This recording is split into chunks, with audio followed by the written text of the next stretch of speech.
And the best rap album is The Fugees.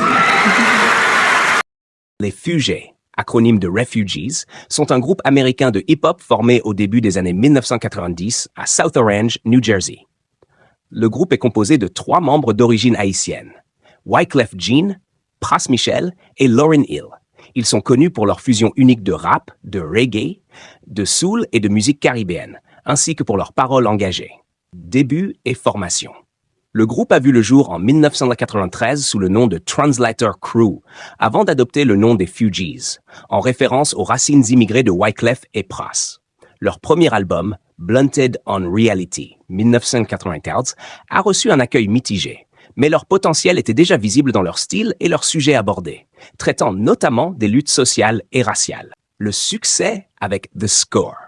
C'est en 1996 que les Fugees ont véritablement explosé sur la scène internationale avec la sortie de leur deuxième album, The Score.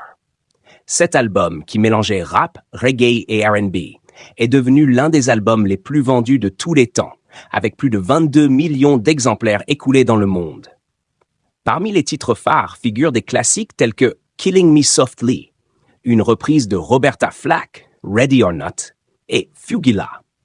L'album a remporté plusieurs prix, dont des Grammy Awards, et a établi Lauryn Hill comme une force vocale et créative majeure.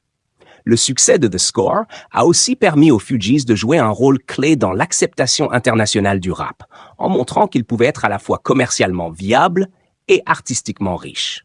Projet en solo et séparation. Après le succès de The Score, les membres du groupe ont poursuivi des carrières en solo.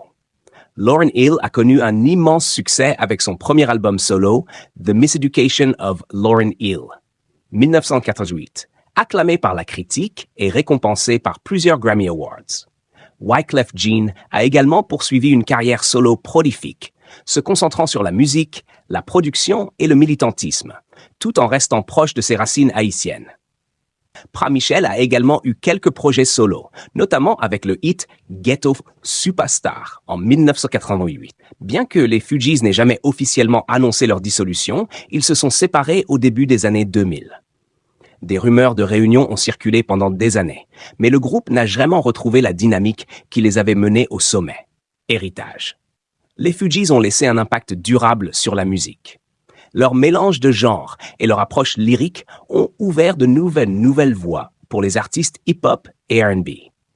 Ils ont prouvé qu'il était possible de créer une musique engagée qui résonnait au niveau mondial. Leur influence se fait encore sentir aujourd'hui, non seulement à travers leur carrière individuelle, mais aussi dans la manière dont la musique urbaine a évolué pour inclure un spectre plus large de styles et de sonorités. En 2021, une réunion a été annoncée pour célébrer le 25e anniversaire de The Score, marquant un rare retour sur scène pour ce groupe légendaire. Les Fugees resteront à jamais l'un des groupes les plus emblématiques de l'histoire du hip-hop, symbolisant à la fois l'innovation musicale et l'importance de la diversité culturelle dans l'industrie musicale.